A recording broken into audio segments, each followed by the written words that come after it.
بلا بالدروس والمحاضرات، بالعلم والعمل، بالحكمة والموعظة الحسنة، بالرجوع إلى القرآن لنبني به المستقبل ونصنع به الحياة.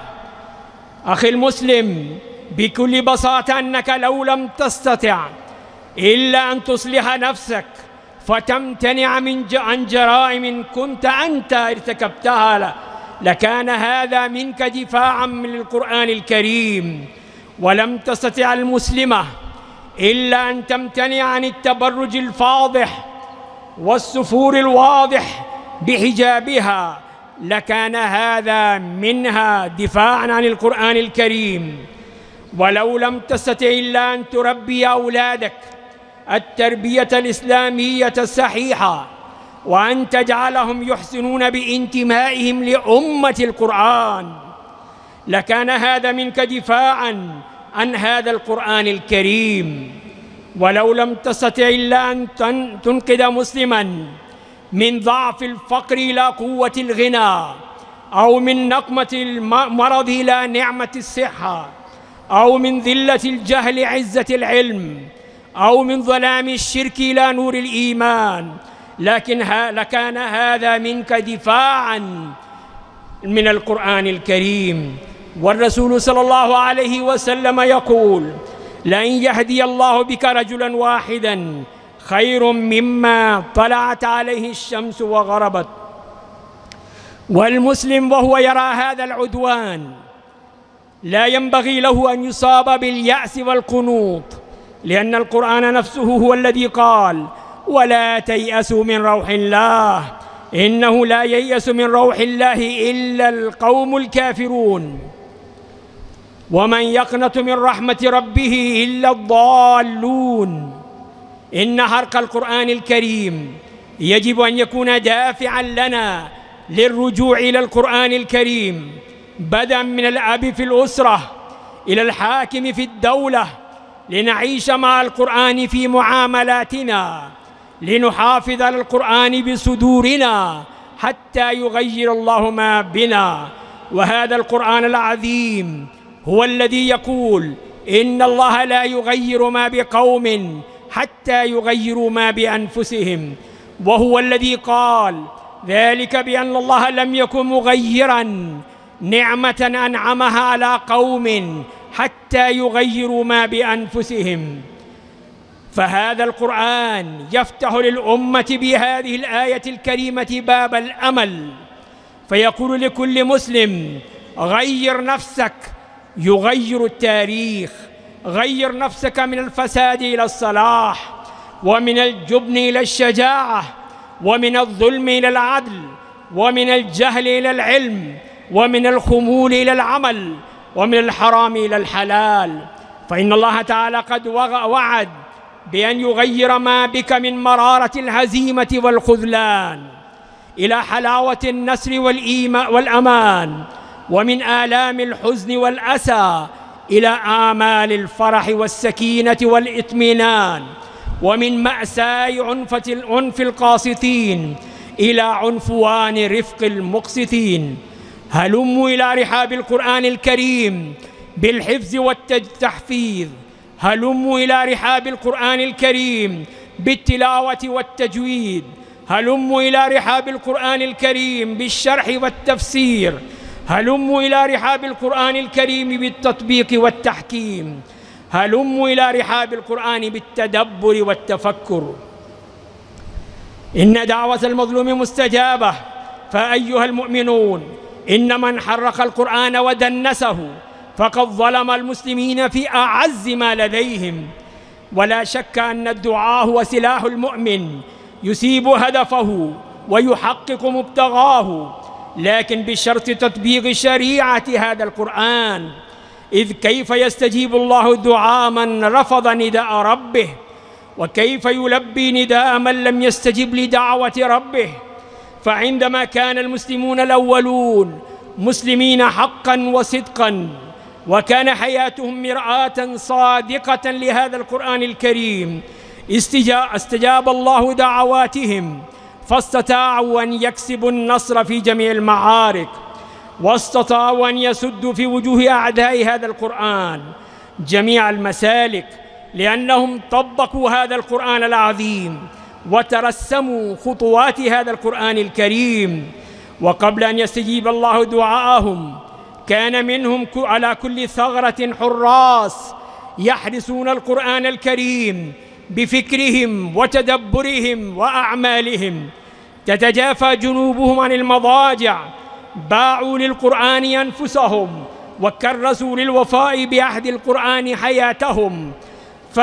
فلما خلف من بعدهم خلف أضاعوا القرآن واتبعوا الشهوات وتنكروا للآيات الكريمات، تعطلت استجابة الدعوات، وخصوصا حين نشأ بين المنتمين إلى القرآن ممن يحملون اسم أحمد ومحمد جيل من الخائنين يتعاون مع أعداء القرآن على طمس معالم هذا القرآن وهدم قوائم هذا القرآن، جيل من الجبناء يتعاون مع أعداء القرآن على تزوير حقائق هذا القرآن. وإذا كان أعداء القرآن لم ينالوا من القرآن ما يريدون خلال عهد طويل، فإن أدعياء القرآن المتعاونين معهم قد ألحقوا بالقرآن أكبر الأضرار وأشد الأخطار. فلا نبتئس معاشر المسلمين، فإن للقرآن ربا يحفظه وللدين إلها ينصره، وها هم أهل القرآن يحملون راية الدعوة في كل بقاع الأرض بعز عزيز أو ذل ذليل. فهل يستطيع مثل أولئك الأشرار الجبناء أن يطفئوا نور الله؟ كلا، فإن الله يأبى إلا أن يتم نوره ولو كره الكافرون.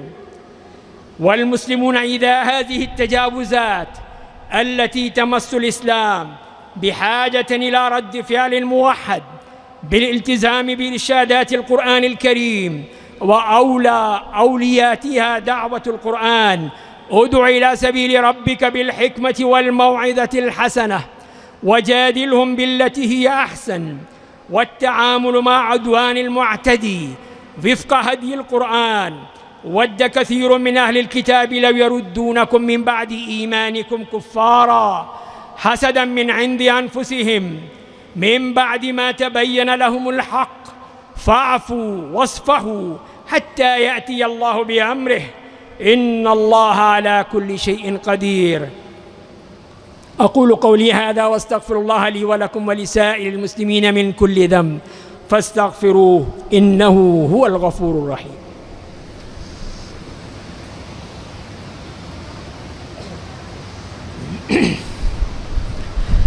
إن الحمد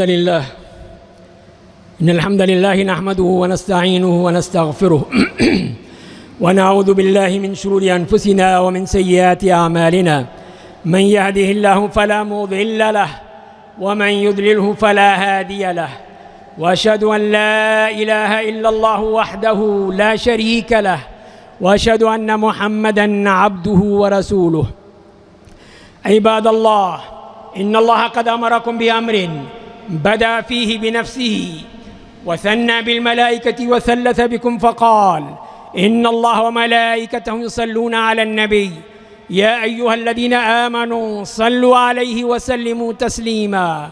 اللهم صل على محمد وعلى آل محمد كما صليت على إبراهيم وعلى آل إبراهيم إنك حميد مجيد. اللهم بارك على محمد وعلى آل محمد كما باركت على إبراهيم وعلى آل إبراهيم إنك حميد مجيد. وارض اللهم عن الخلفاء الأربعة أبي بكر وعمر وعثمان وعلي، وعن سائر أصحاب نبيك أجمعين، وعن التابعين ومن تبعهم بإحسان إلى يوم الدين، وعنا معهم بعفوك وكرمك وإحسانك يا أرحم الراحمين. اللهم أعز الإسلام والمسلمين، اللهم أعز الإسلام والمسلمين، اللهم أعز هذا القرآن وأحكام الدين، اللهم أعز هذا القرآن وأحكام الدين. اللهم أذل الشرك والمشركين ودمر أعداءك أعداء الدين. اللهم دمر ديارهم وشتت شملهم ومزق جمعهم. اللهم انزل عليهم بأسك الذي لا ترده عن القوم المجرمين. اللهم آمنا في أوطاننا واجعل ولايتك في من خافك واتقاك واتبع رضاك يا أرحم الراحمين. عباد الله رحمكم الله، إن الله يأمر بالعدل والإحسان وإيتاء ذي القربى وينهى عن الفحشاء والمنكر والبغي يعظكم لعلكم تذكرون. فاذكروا الله العظيم الجليل يذكركم واشكروه على نعمه يزدكم ولذكر الله أكبر والله يعلم ما تصنعون. وأقم الصلاة.